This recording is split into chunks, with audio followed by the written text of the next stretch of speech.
Good morning students. आज हम BA part द्वितीय के प्रथम प्रश्न पत्र समष्टि अर्थशास्त्र में आय एवं रोजगार के प्रतिष्ठित सिद्धांत के विषय में पढ़ेंगे। 1776 से 1890 तक तथा पीगू की पुस्तक के प्रकाशन से प्रतिष्ठित अर्थशास्त्र अपने शिखर पर पहुंचा और 1930 तक की विचारधारा विश्व पर छाई रही। कीन्स परंपरावादियों से तात्पर्य लेता था रिकार्डो के अनुयायियों से, जिनमें विशेष रूप से J.S. मिल, मार्शल और पीगू शामिल थे। क्लासिकी जो विचारधारा थी उसी पृष्ठभूमि में जनरल थ्योरी लिखी गई थी, लेकिन कीन्स ने संस्थापित अर्थशास्त्र का खंडन किया। तो हम आज इस प्रतिष्ठित सिद्धांत के बारे में अध्ययन करेंगे। प्रतिष्ठित अर्थशास्त्र ये मानता है कि पूंजीवादी अर्थशास्त्र में या पूंजीवादी अर्थव्यवस्था में बिना स्फीति के पूर्ण रोजगार पाया जाता है। पूर्ण प्रतियोगिता एवं स्वतंत्र बाजार में ऐसी शक्तियाँ क्रियाशील रहती है कि दीर्घकाल में पूर्ण रोजगार कायम रहने की प्रवृत्ति होती है।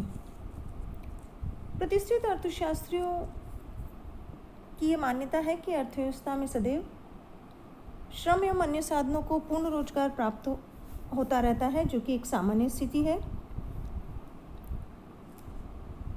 लोग कभी बेरोजगार नहीं रह सकते।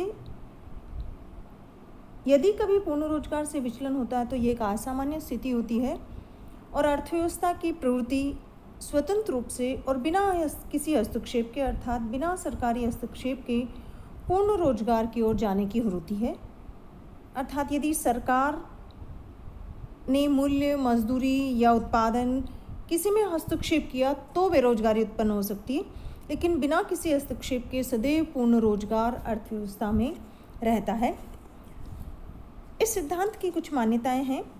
ये सिद्धांत कुछ मान्यताओं पर आधारित है, तो उसमें हम लेते हैं। सबसे पहले, बिना स्फीति के अर्थात अर्थव्यवस्था में कीमतें नहीं बढ़ती हैं, पूर्ण रोजगार की स्थिति पाई जाती है। बिना हस्तक्षेप स्वतंत्र अर्थव्यवस्था अर्थात सरकारी हस्तक्षेप नहीं होता। श्रम बाजार और वस्तु बाजार में पूर्ण प्रतियोगिता पाई जाती है।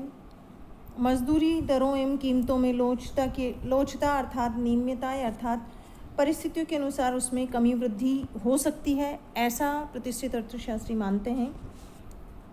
अति उत्पादन संभव नहीं होता, कभी भी अधिक उत्पादन की संभावना नहीं होती। मुद्रा मजदूरी और वास्तविक मजदूरी का सीधा एवं समानुपातिक संबंध होता है, अर्थात यदि मुद्रा मजदूरी घटा दी जाए, वास्तविक मजदूरी घटा दी जाए तो मुद्रा मजदूरी भी कम हो जाती है, या मुद्रा मजदूरी घटा दी जाए तो वास्तविक मजदूरी कम हो जाती है। प्रौद्योगिकी एवं मुद्रा की मात्रा दी हुई होती है और अर्थव्यवस्था सदैव संतुलन में रहती है। इसमें कभी भी अति उत्पादन की या अल्प उत्पादन की समस्या नहीं पाई जाती है। इस प्रकार ये जो प्रतिष्ठित सिद्धांत है, यह प्रतिष्ठित सिद्धांत अपनी इन कुछ मान्यताओं पर आधारित है। उसी है इसके कुछ आधारभूत सिद्धांत था J.B. से का, अर्थात J.B. से का जो बाजार नियम है वो इस सिद्धांत का आधार बिंदु या मर्म है। Professor J.B. से कहते हैं कि सामान्यतः अति उत्पादन असंभव है। उत्पादन ही वस्तुओं के लिए बाजार का सृजन करता है, अर्थात पूर्ति स्वयं अपनी मांग उत्पन्न कर लेती है, ऐसा प्रोफेसर J.B. से का मानना था। उनका मानना था कि जो मांग है उसका मुख्य स्रोत है साधनों को प्राप्त उनकी आय, अर्थात जो उत्पादन प्रणाली से पैदा होती है। जब उत्पादक उत्पादन करने के लिए इन विभिन्न उत्पत्ति के साधनों को लगाता है तो उन साधनों को वह लगान, मजदूरी, ब्याज आदि के रूप में क्या करता है, उन्हें आय प्रदान करता है। इससे उत्पादित वस्तुओं की मांग होती है, अर्थात पूर्ति होती है। अर्थात इस तरह जो पूर्ति हुई, अर्थात जो उन्होंने उत्पादन किया उसकी ही पुनः मांग पैदा हो जाती है और यह जो तर्क है वो इस मान्यता पर आधारित है कि साधनों को जो आय प्राप्त होती है उसे उन वस्तुओं पर खर्च कर दिया जाता है जिनका वे स्वयं उत्पादन करते हैं। आय का जो अंश खर्च नहीं किया जाता उसका स्वतः निवेश कर दिया जाता है। इस तरह बचत और निवेश बराबर हो जाते हैं। प्रतिष्ठित अर्थशास्त्रियों के अनुसार समाज में बचत एवं निवेश में ब्याज की दर के द्वारा समानता स्थापित होती है। अर्थात जो हमने तीसरा जो समीकरण लिख रखा है कि S इक्वल टू आई, अर्थात ये ब्याज की दर से समान अर्थात बराबर होते हैं। यदि बचतों में वृद्धि हो जाए तो ब्याज की दर में होने वाले परिवर्तन बचत को कम करके निवेश को उस मात्रा तक बढ़ाते हैं जब तक कि बचत और निवेश बराबर नहीं हो जाते। ब्याज की दर में वृद्धि होने पर बचत में वृद्धि होगी, क्योंकि बचत ब्याज की दर का धनात्मक फलन है। अर्थात जो जो ब्याज की दर बढ़ती है बचत में वृद्धि होती जाती है। तो ब्याज की दर में वृद्धि होने पर बचत बढ़ेगी एवं ब्याज की दर में कमी होने पर बचत में कमी होगी। ब्याज की दर में कमी निवेश को प्रोत्साहन मिलता है, क्योंकि निवेश ब्याज की दर का ऋणात्मक फलन होता है। इससे जो अतिरिक्त बचत थी उसका निवेश हो जाता है। जैसा कि हम रेखा चित्र में देखते हैं कि इस रेखा चित्र में हमें दिखाई दे रहा है कि ये जो SS है ये बचत वक्र है, जो I है वह हमारा निवेश वक्र है, और E बिंदु पर दोनों बराबर होते हैं। अर्थात OK हमारी बचत और निवेश की मात्रा है और इस पर OR ब्याज की दर है। अब यदि बचत में वृद्धि नहीं हो, क्योंकि यदि ब्याज की दर वही रहती है तो बचत में वृद्धि नहीं होगी, लेकिन यदि निवेश में वृद्धि हो जाए और वह बढ़कर I डैश हो जाता है तो जो OR जो ब्याज की दर है उस पर हमारा जो निवेश है वो तो ज़्यादा है लेकिन बचत कम है। अर्थात मांग तो ज़्यादा है लेकिन हमारी पूंजी की जो पूर्ति है वो कम है। परिणाम स्वरूप क्या होगा कि ब्याज की दर बढ़ेगी और वह E1 पर चली जाती है, जहाँ पर पुनः बचत और निवेश बराबर हो जाते हैं। इस प्रकार प्रतिष्ठित अर्थशास्त्रियों के अनुसार निवेश में वृद्धि होने पर बचत में यदि परिवर्तन नहीं होता है तो ब्याज की दर बढ़ेगी और वह OR1 पर अर्थात E1 बिंदु पर स्थापित होती है और वह OL जहाँ पर हमारा बचत और निवेश दोनों बराबर है। इस प्रकार इस मौद्रिक अर्थव्यवस्था में भी से के बाजार का जो नियम है वो प्रतिष्ठित मुद्रा परिमाण सिद्धांत पर आधारित है, जो ये बताता है कि कीमत स्तर मुद्रा की मात्रा का परिणाम है। जैसा कि हमने पहले बताया कि जो फिशर का मुद्रा परिमाण सिद्धांत है वह बताता है कि मुद्रा की मात्रा और कीमतों में प्रत्यक्ष एवं आनुपातिक संबंध होता है। अर्थात प्रतिष्ठित अर्थशास्त्रियों के अनुसार मुद्रा की मात्रा केवल कीमत स्तर को ही प्रभावित करती है, यह उत्पादन की मात्रा एवं रोजगार की मात्रा को प्रभावित नहीं करती है। केवल विनिमय माध्यम का ही कार्य करती है। अर्थात जैसा हम फिशर ने लिखा है MV इक्वल टू PY, अर्थात ये Y और जो हमारी Y का तात्पर्य है उत्पादन की मात्रा और V का मतलब है वेलोसिटी ऑफ मनी, अर्थात जो हमारी मुद्रा चलन में होती है, ये दोनों स्थिर रहते हैं। स्थिर माना है उन्होंने और ये बताया है कि दोनों जब स्थिर रहते हैं तो कीमत में वृद्धि होने पर मुद्रा की मात्रा प्रत्यक्ष रूप से प्रभावित होती है। अर्थात मुद्रा की पूर्ति में वृद्धि करने पर कीमत में भी वृद्धि हो जाती है।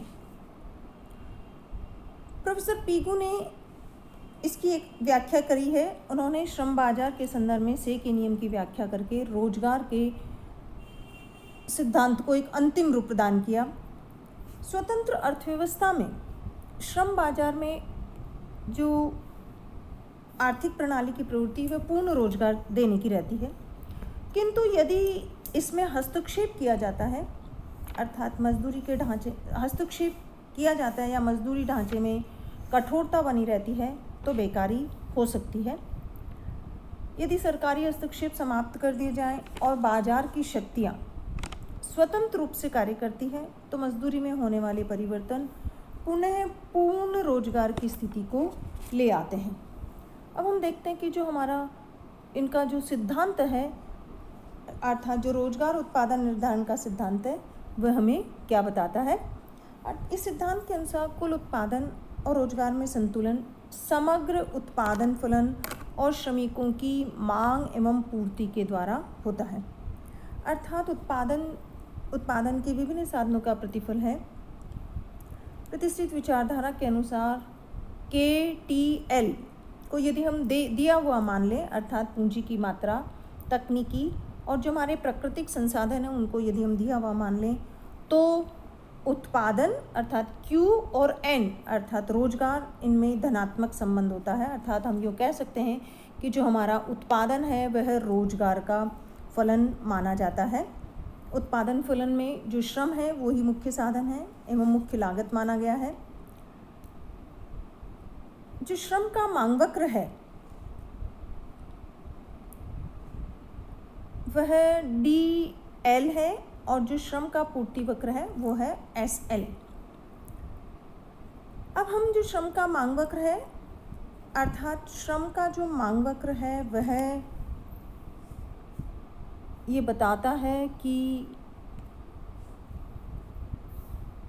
इसका जो ढाल है वो ऋणात्मक है। अर्थात उत्पादन करने वाली जो फर्म है या जो उत्पादक है वो श्रमिकों को उसी सीमा तक रोजगार पर रखेंगे जहां पर उनकी वास्तविक मजदूरी उनकी सीमांत उत्पादकता अर्थात W/P = MPP/L होगी। अर्थात उनकी सीमांत भौतिक उत्पादकता के बराबर जहाँ उनकी वास्तविक मजदूरी हो जाती है उसी बिंदु पर फर्म को लाभ होता है। तो हम इस रेखा चित्र के माध्यम से ये देख सकते हैं कि C बिंदु पर हमारा संतुलन है जहाँ पर ON पूर्ण रोजगार की स्थिति है और जो हमारी वास्तविक मजदूरी है वो OWP0 है। यदि वास्तविक मजदूरी OW/P1 हो जाए तो हमारी जो श्रम की मांग है वह कम होगी और जो श्रम की पूर्ति है वह ज़्यादा हो जाएगी। अर्थात ये जो A और B जो हमारा अंतराल दिखाई दे रहा है ये बेकारी हो जाएगी और मजदूर कम मजदूरी के स्तर पर भी कार्य करने के लिए तैयार हो जाएंगे। जब यदि ऐसा हो जाएगा कि अर्थात A और B ये अंतराल समाप्त अर्थात कम मजदूरी पर श्रमिक काम करने को तैयार हो जाते हैं तो ये अंतराल समाप्त हो जाएगा और पुनः हमारी जो मजदूरी की दर है वह OWP0 पर पहुंच जाएगी। लेकिन यदि हम दूसरी स्थिति देखें कि यदि हमारी मजदूरी की दर OWP0 से घट के OW/P2 हो जाती है तो यहाँ पर श्रम की मांग तो ज़्यादा है लेकिन उसकी पूर्ति कम है। अर्थात ये जो अंतराल है A1 B1 के बराबर हो जाएगा। लेकिन यहाँ पर उत्पादक श्रमिकों को अधिक रोजगार देना चाहेंगे क्योंकि मांग तो अधिक है लेकिन पूर्ति कम है। लेकिन जो श्रमिक है वो कम मजदूरी पर काम करने के लिए तैयार नहीं होंगे क्योंकि उनका इस मजदूरी पर कष्ट एवं त्याग क्या हो रहा है, ज़्यादा हो रहा है। परिणाम स्वरूप मजदूरी जो A1 B1 जो हमारा अंतराल है वो हमें पुनः मजदूरी का जो स्तर है वो बढ़ाना पड़ेगा। अर्थात OW/P0 हमारी मजदूरी का स्तर हो जाएगा।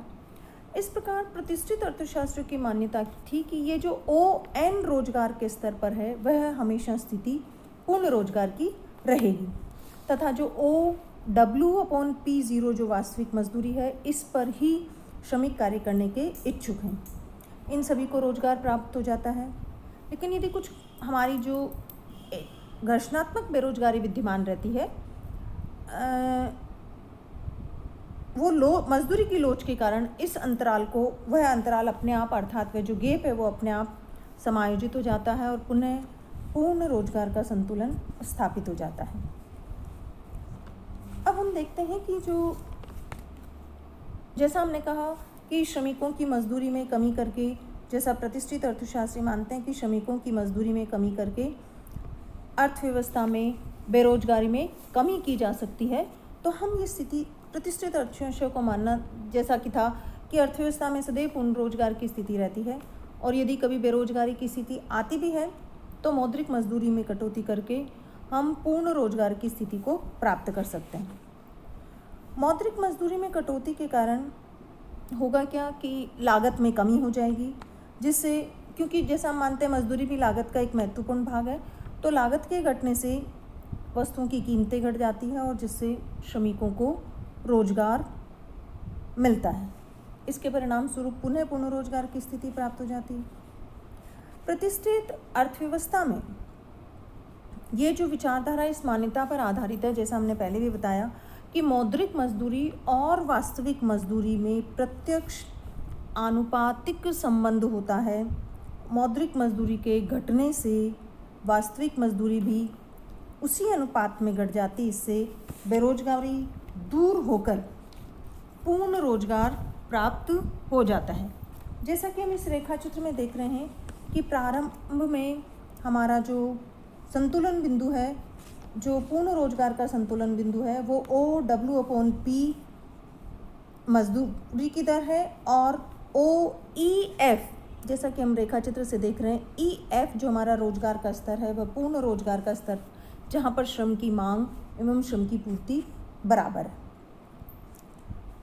अब यदि मजदूरी बढ़ा दी जाए, OW/P1 बढ़ा दी जाए, तो यहाँ पर श्रम की पूर्ति ज़्यादा है और मांग कम है।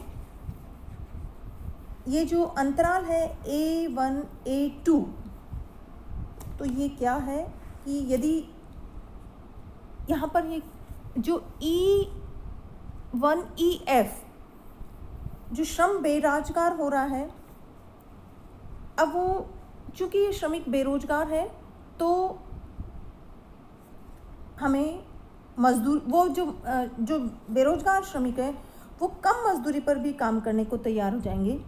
परिणाम स्वरूप मौद्रिक मजदूरी घटने से, अर्थात हम उनकी मजदूरी कम कर दें और पुनः W/P स्तर पर ले आएँ, तो मजदूरी घटने से लागतें एवं कीमतें कम और अधिक श्रमिकों को रोजगार देना संभव होगा, और पुनः W/P1 से W/P पूर्ण रोजगार प्राप्त हो जाएगा, जैसा कि इस रेखा चित्र से स्पष्ट हो रहा है। तो हम ये देख सकते हैं कि जो प्रतिष्ठित अर्थशास्त्री थे, उनका ये मानना था कि अर्थव्यवस्था में कभी भी बेरोजगारी की स्थिति उत्पन्न नहीं हो सकती, और जैसा कि JB से कहते हैं कि अर्थव्यवस्था में यदि बेरोजगारी है तो लागतों में, से का ये मानना था कि यदि अर्थव्यवस्था में बेरोजगारी है तो उसे हम मौद्रिक मजदूरी में कमी करके रोजगार को बढ़ा सकते हैं, अर्थात कभी भी अर्थव्यवस्था में बेरोजगारी नहीं पाई जाएगी। इस सिद्धांत का सारांश हम इन रेखाचित्रों से देख सकते हैं कि जो पहला रेखाचित्र बताया, जैसा कि हम देख रहे हैं कि यहाँ पर ब्याज, पहला जो A रेखा चित्र है उसमें हम देख रहे हैं कि ब्याज की दर के माध्यम से बचत एवं निवेश में समानता स्थापित हो जाती है। दूसरा रेखा चित्र ये बता रहा है कि जो उत्पादन है वह रोजगार का फलन होता है, अर्थात ON पर पूर्ण रोजगार, जहाँ पर श्रम की मांग एवं पूर्ति दोनों एक दूसरे को काटते हैं, वहाँ ONF पूर्ण रोजगार की स्थिति है। इसी रोजगार की स्थिति से, अर्थात जो हमें श्रमिकों की संख्या, जो हमारा उत्पादन फलन है वो रोजगार पर निर्भर करता है, तो ONF पूर्ण रोजगार के स्तर पर हमारा OQ उत्पादन का अधिकतम स्तर है। इसी उत्पादन के स्तर पर यदि हम E जो हमारा रेखा चित्र है उसमें हमें दिखाई दे रहा है कि MV जो मुद्रा की मात्रा है, उस उत्पादन स्तर से और जो बाजार में मुद्रा की मात्रा है उससे हम कीमत स्तर निर्धारित करते हैं OP के बराबर, और जो वो कीमत स्तर निर्धारित हुआ उसी से हमने मौद्रिक मजदूरी का स्तर निर्धारित किया, अर्थात OW। ये जो सिद्धांत के जो मुख्य जो आधार हैं इन सब रेखा चित्रों से हम स्पष्ट कर सकते हैं। अर्थात अर्थव्यवस्था में सामान्य अतिरिक्त उत्पादन तथा सामान्य बेरोजगारी की स्थिति नहीं रह सकती। किसी विशेष वस्तु का यदि उत्पादन हो सकता है तथा कुछ अनैच्छिक बेरोजगारी रह सकती है। उत्पादन एवं रोजगार का निर्धारण अर्थव्यवस्था में श्रम, वस्तु एवं मुद्रा बाजार में होता है।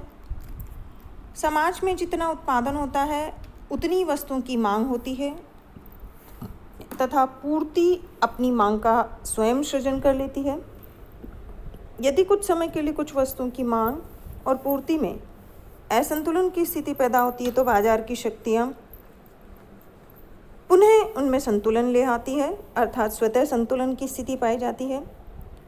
श्रम बाजार में श्रम की मांग एवं पूर्ति अर्थव्यवस्था में रोजगार का स्तर निर्धारित करते हैं, जैसा कि हमने रेखा चित्र सी में देखा, और मजदूरी की संतुलन दर भी इससे निर्धारित हो जाती है। प्रतिष्ठित सिद्धांत में स्वतंत्र अर्थव्यवस्था और पूर्ण प्रतियोगिता की मान्यता ली गई है, जिसमें वस्तु एवं सेवाओं के मूल्य, मजदूरी तथा उत्पादन की मात्रा बाजार की मांग एवं पूर्ति द्वारा निर्धारित होते हैं, और ये मान्यता प्रतिष्ठित सिद्धांत की आधारशिला है। इसके साथ ही ये जो सिद्धांत है ये वस्तु विनिमय और मौद्रिक अर्थव्यवस्था दोनों प्रकार की अर्थव्यवस्थाओं में लागू हो सकता है।